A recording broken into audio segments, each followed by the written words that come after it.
Activos igual pasivos de lujo. Uno de los beneficios de escribir es que cuando quiero un pasivo nuevo, escribo un libro como este y con las regalías lo pago. La transacción a futuro se explica así. Conviene recordar lo que es un activo y un pasivo. En mi libro Padre Rico, Padre Pobre propuse estas sencillas definiciones. Un activo es un elemento que pone dinero en tu bolsillo y un pasivo es un elemento que saca dinero de tu bolsillo. No es malo gozar de los pasivos siempre y cuando te pagues primero y los adquieras con ingresos generados por tus activos. En el ejemplo anterior, utilicé mis activos para comprar un pasivo y al finalizar la transacción me quedé con el activo y el Bentley. En el diagrama siguiente se muestran más ejemplos de compras de pasivos a través de activos. Son ejemplos reales de cómo Kim y yo utilizamos nuestro deseo de darnos lujos para enriquecernos, no para empobrecernos. Como dije anteriormente, no creo que debas gastar lo menos posible. Creo que es mejor incrementar tus ingresos para poder gastar y disfrutar más de la vida. Quienes tienen un IQ financiero bajo solamente saben gastar lo menos posible, es decir, recortar gastos. Si no gozas de los lujos de la vida, ¿para qué vivirla? Consejo de presupuesto número 4. Gasta para enriquecerte. Cuando las cosas se ponen difíciles, la mayoría de la gente deja de gastar. Por eso muchos no pueden adquirir ni mantener la riqueza. En el mundo de los negocios, por ejemplo, cuando las ventas de una compañía comienzan a decaer, lo primero que hacen los contadores es recortar gastos. Publicidad y promoción son los primeros rubros en que se aplican recortes, pero con menos publicidad, las ventas decaen más y el problema solo empeora. Saber cuándo gastar y cuándo recortar es prueba de una inteligencia financiera profunda. Cuando Kim y yo descubrimos que estábamos en problemas, en vez de permitir que Betty, nuestra contadora, efectuara recortes y pagara deudas, iniciamos un intenso periodo de ventas, publicidad y promoción. En vez de recortar gastos, invertimos tiempo, dinero y esfuerzo para acrecentar el ingreso. En las compañías hay muchos dueños o gerentes que se aprovechan de la debilidad de los demás, de quienes necesitan un empleo y el dinero que éste les aporta. Verás, hay muchas corporaciones que recortan tu paga o incrementan tus responsabilidades solo para hacerte trabajar más. Ellos saben que si renuncias siempre habrá alguien más dispuesto a tomar tu lugar, así es como les gusta jugar. En Xerox, esa era la situación. En vez de otorgarme un aumento cuando mi desempeño era bueno, cortaban mi territorio a través de la cuota que debía cubrir y de mi salario. Esa era su forma de obligarme a ser más productivo. Al principio me molesté muchísimo y estuve a punto de renunciar. Habría renunciado de no ser porque mi padre rico me hizo ver que la gente de Xerox me estaba entrenando para el mundo de los negocios, para lograr más con menos. En cuanto comprobé las ventajas de hacer negocios así, me convertí en un mejor negociante, aprendí a trabajar bajo presión y a aplicarla en mi beneficio. Cuando Kim le dijo a Betty la contadora que nos pagara antes de saldar deudas e impuestos, en realidad lo que hacía era fortalecernos, preparándonos para el mundo de los negocios. En vez de llorar, quejarnos y pagar a nuestros acreedores cuando llamaban para amenazarnos, utilizamos esa energía para obligarnos a producir más dinero. Cuando la gente quiere destruirme con sus críticas o calumnias, utilizo esa energía negativa para tomarme más positivo y decidido. Cuando surgen problemas, los uso para estimular mi astucia y crecer ante la dificultad. Da un paso a la vez. El proceso de elaboración de presupuestos es sumamente importante. Debes aprenderlo y aplicar toda su sagacidad en él. En lugar de pelear por cuestiones económicas, Kim y yo usábamos el proceso para aprender más sobre el dinero y sobre nosotros mismos. Esto no sucedió de la noche a la mañana, pero eventualmente llegó. Si trabajas honestamente en producir excedentes en tu presupuesto, te enriquecerás. De eso se trata, de utilizar todo lo que tienes para hacerte mejor, más fuerte y rico, y eso incluye tener carencias económicas. ¿Cómo la pobreza puede volverte rico? Reitero, la definición de presupuesto es un plan para la organización de recursos y gastos. Notarás que no mencioné un plan para la organización de dinero, hablamos de coordinar recursos.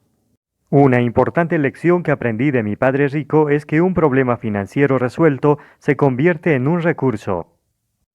Si aprendes a resolver dificultades económicas como no tener suficiente dinero, tener un mal jefe o estar endeudado hasta el cuello, y si las consideras recursos y oportunidades para aprender, poco a poco crearás un presupuesto con excedente. La verdadera lección que mi padre rico me dio sobre la inteligencia financiera es que debía saber cómo resolver situaciones. Nos enseñó a su hijo y a mí cómo convertir los problemas en oportunidades. Solía decirnos, cuando era niño era pobre. Ahora soy rico porque descubrí que ser pobre era una oportunidad, un recurso trascendental que Dios me otorgó para ser rico. Deuda buena y deuda mala.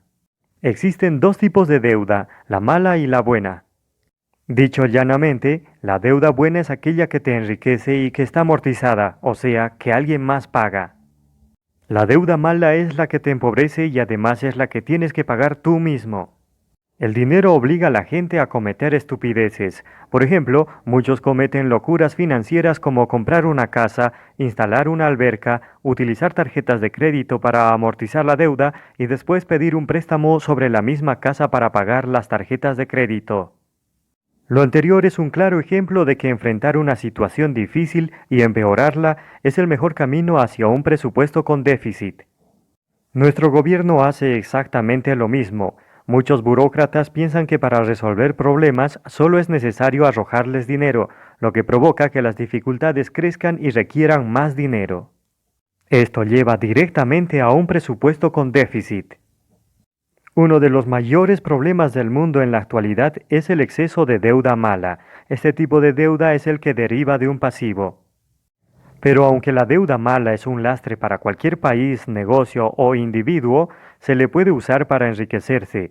Basta que se le considere como una oportunidad, un recurso. Si la deuda mala te impide avanzar, tal vez tu peor enemigo eres tú mismo. Cuando la gente pide dinero prestado incurriendo en una deuda mala para resolver problemas, estos continuarán creciendo y agravándose. Yo sugiero tomar el problema de deuda mala como una oportunidad para aprender y hacerse más inteligente. Como resultado del fracaso de uno de mis negocios, perdí cerca de $1.000.000.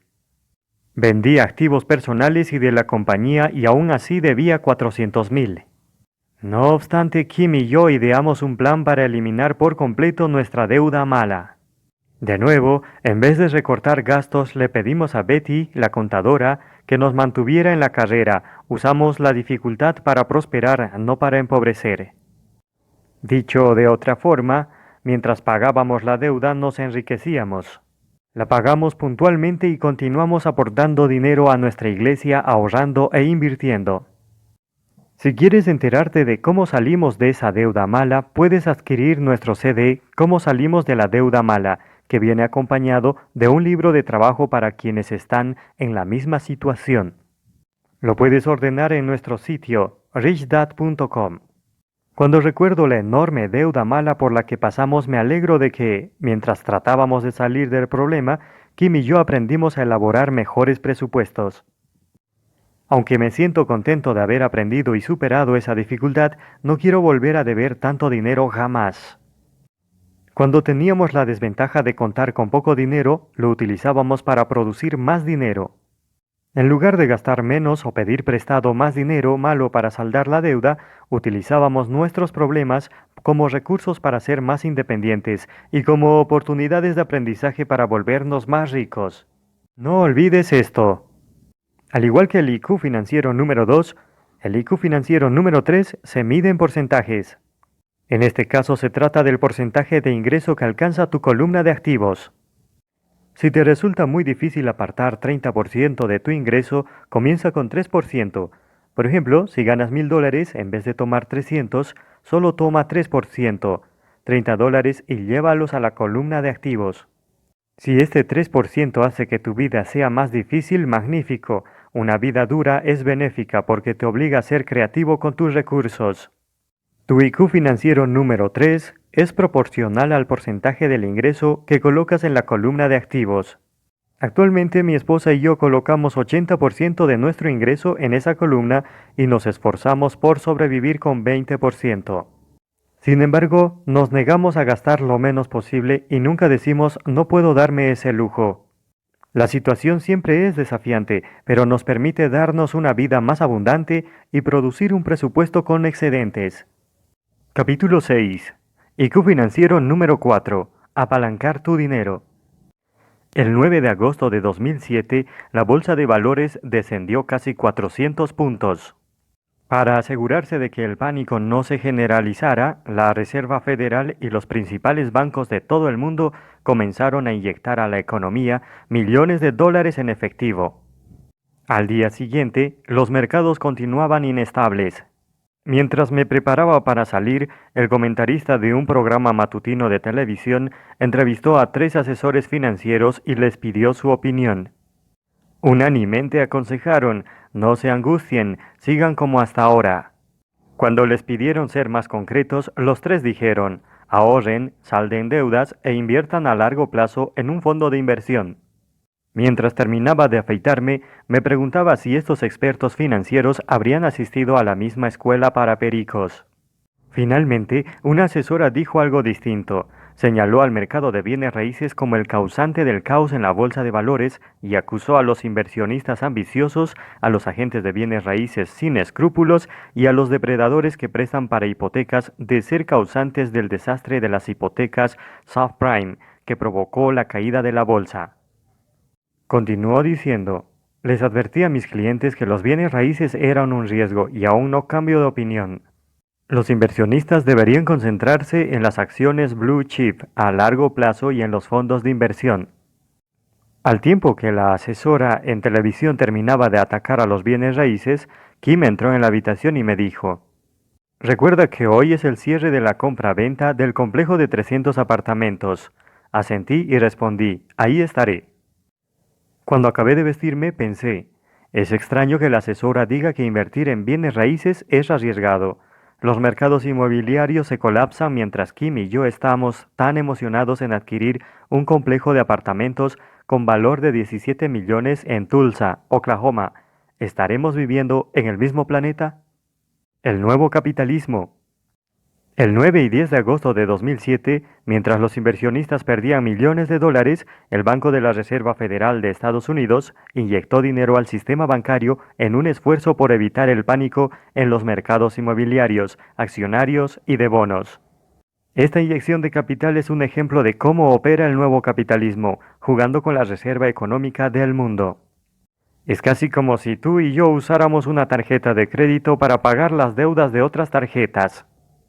Durante esa misma semana me invitaron a un programa de televisión y a 3 de radio para conversar sobre el colapso de la bolsa. Los anfitriones deseaban conocer mi opinión sobre la inyección de efectivo que la Reserva Federal aplicaba a la bolsa y si yo pensaba que la Reserva Federal debía salvar al mercado bajando las tasas de interés. En todas las entrevistas comenté: no me agrada que los bancos centrales manipulen los mercados, creo que el gobierno no debería salvar a los fondos millonarios y a las instituciones financieras para protegerlos de sus propios errores, producto de la avaricia. También dije: me da lástima el ciudadano común. En un día millones de personas trabajadoras, gente que no juega con el dinero, vio cómo el valor de sus casas decreció en el mercado inmobiliario y cómo su portafolio perdió valor en los mercados bursátiles. Cuando me preguntaron si yo continuaba invirtiendo, contesté que sí, y cuando me preguntaron si pensaba que era arriesgado invertir en mercados a la baja, respondí: siempre existe un riesgo. Concluí con la siguiente explicación: las fluctuaciones de los mercados no afectan mis razones para invertir ni mi selección del producto en que lo hago. 2 puntos de vista. Creo que la mejor pregunta que me podían hacer es: ¿por qué la asesora critica los bienes raíces y usted favorece la inversión en el mercado inmobiliario? ¿O por qué mientras tanta gente caía presa del pánico, usted estaba tan emocionado por haber adquirido una propiedad más?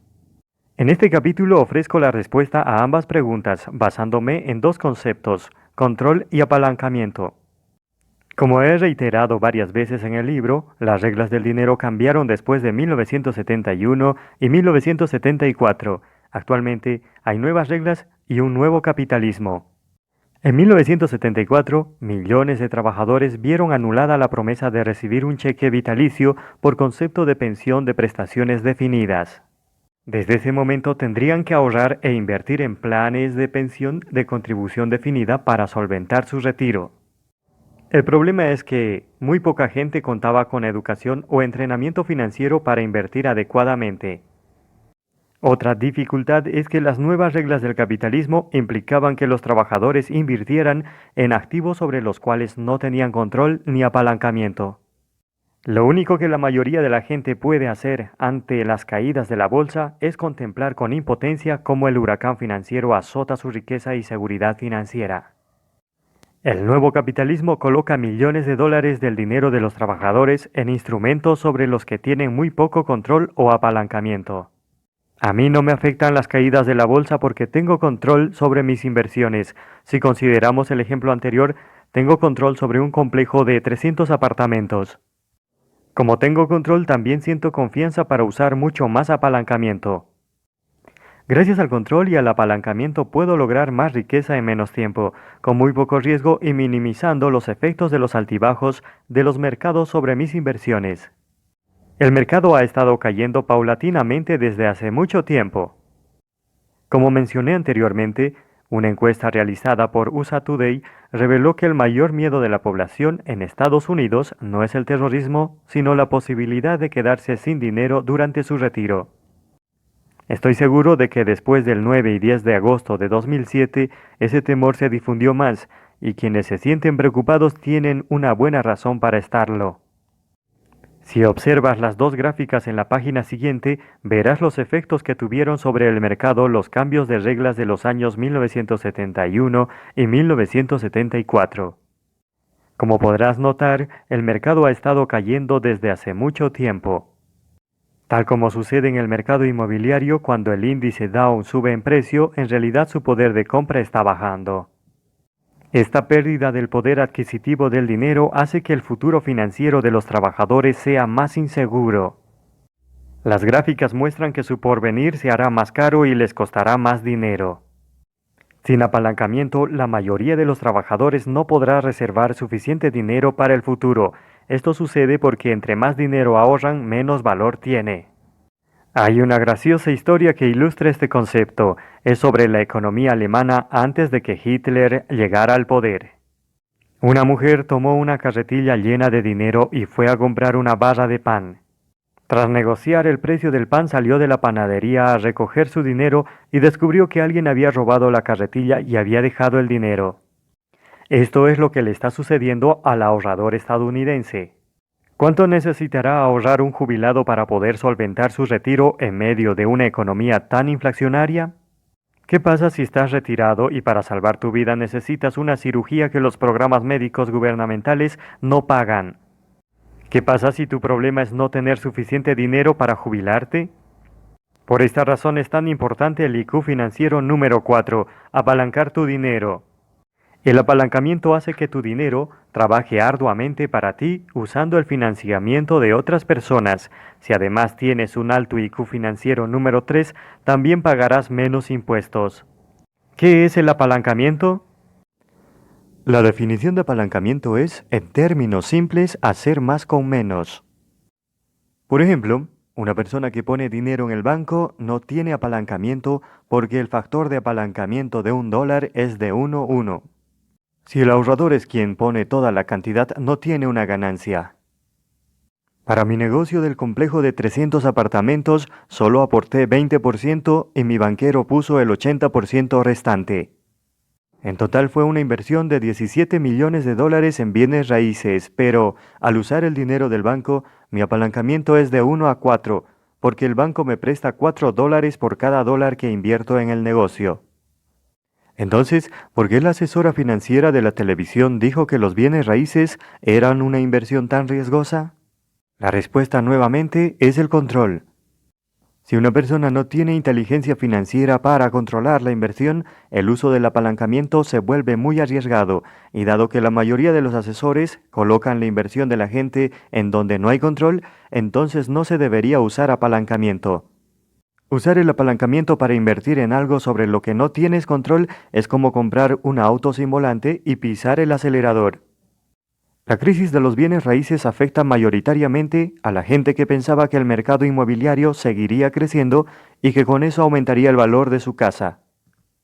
Muchos pidieron dinero prestado sobre un falso valor asignado a su propiedad. un valor inflado. Actualmente su casa puede valer menos de lo que deben, no tienen control sobre la inversión y ahora están a merced del mercado. Aunque muchos propietarios de casas siguen realizando los pagos de sus hipotecas, no pueden evitar sentirse mal ante la caída del valor real de sus propiedades. Cuando los precios de los inmuebles decaen, los dueños sienten que perdieron dinero. A esto se le llama efecto riqueza, te lo explicaré a continuación.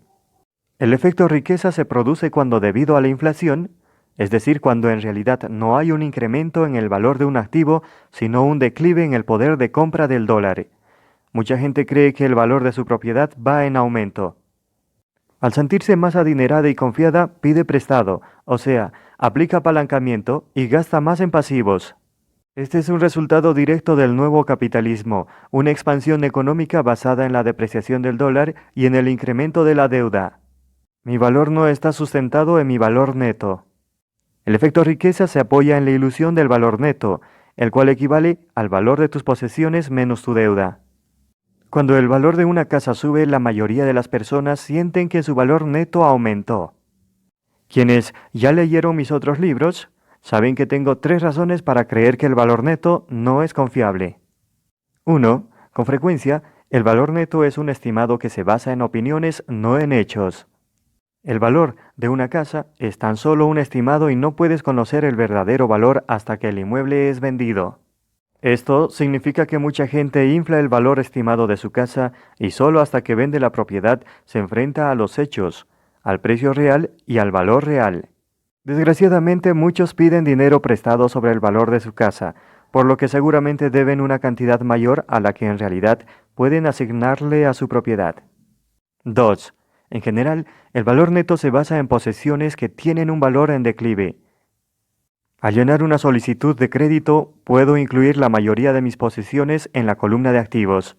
Ahí puedo enlistar mis trajes, camisas, corbatas y zapatos, de la misma forma en que puedo incluir mis autos.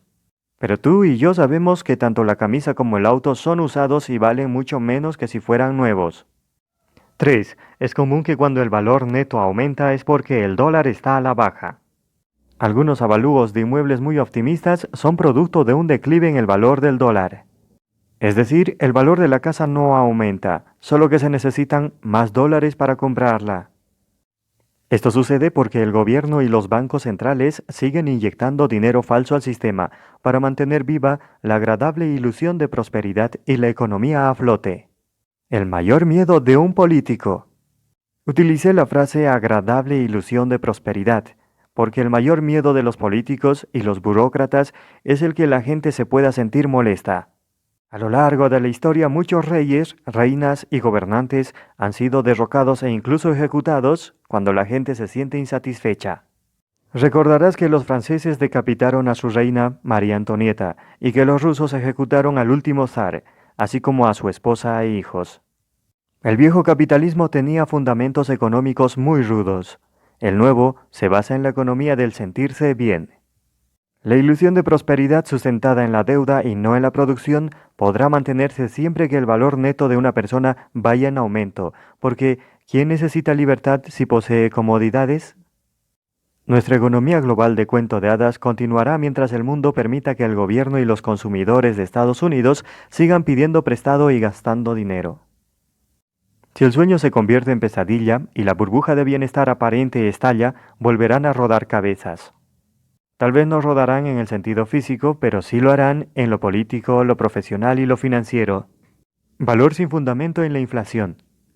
El valor de mi complejo de apartamentos de 17 millones de dólares no se sustenta en la inflación o en el precio del edificio. Aunque el precio es importante, no confío en que aumentará gracias a alguna situación desconocida y mágica del mercado inmobiliario. No asumo que habrá un incremento en el valor neto solo para darme ánimos, pero tampoco me siento angustiado por un posible desplome del mercado. Es por eso que la inestabilidad de los mercados no me preocupa tanto. El valor de mi complejo de apartamentos se basa en la renta que pagan los ocupantes. El verdadero valor de la propiedad es el que mis inquilinos le dan. Si consideran que $500 mensuales es un buen precio por rentar uno de mis apartamentos, ese es el valor real. Si puedo incrementar el valor de la propiedad ante los ojos de sus ocupantes, yo soy quien decide el valor, no el mercado inmobiliario. Pero si solo subo las rentas y no aumento el valor percibido, entonces los inquilinos se mudarán al edificio de enfrente. El valor de los inmuebles para renta, como mi complejo de apartamentos, depende de los empleos, salarios, industria local y distribución de la población, así como de la oferta y la demanda de viviendas accesibles. Cuando hay escasez de viviendas, generalmente sube la demanda de apartamentos para renta, lo que provoca que las rentas también suban. Al aumentar las rentas también podría incrementarse el valor de los inmuebles para renta, aun cuando el valor de los bienes raíces residenciales esté descendiendo. Cuando adquirí el complejo de apartamentos, los declives del mercado no me preocupaban por tres razones específicas. La primera razón es que Tulsa, Oklahoma, es un pueblo petrolero y hay muchos empleos bien pagados. La industria petrolera requiere trabajadores temporales que necesitan rentar apartamentos. La segunda es que actualmente hay toda una generación que está por entrar a la universidad, la mayoría de los denominados eco-boomers, que suman unos 73 millones de personas, tendrán que rentar un apartamento. De hecho, la universidad local de Tulsa duplicará su población estudiantil, pero no construirá más habitaciones en el campus, lo que originará mayor demanda de apartamentos para renta. La tercera razón es que actualmente la tasa de interés fija del préstamo es muy baja. El valor de mi propiedad podría incrementarse debido a los pagos con intereses bajos, a los gastos mínimos y al aumento del ingreso, pero no a las fluctuaciones en el mercado. Esto quiere decir que el complejo de 300 apartamentos me ofrece control y apalancamiento. Mi trabajo como inversionista es incrementar el apalancamiento de 1 a 4 a posiblemente 1 a 10. Esto solo puede suceder si tengo el control, ya que tendría que aumentar el valor de la propiedad mediante mis operaciones y no mediante el mercado.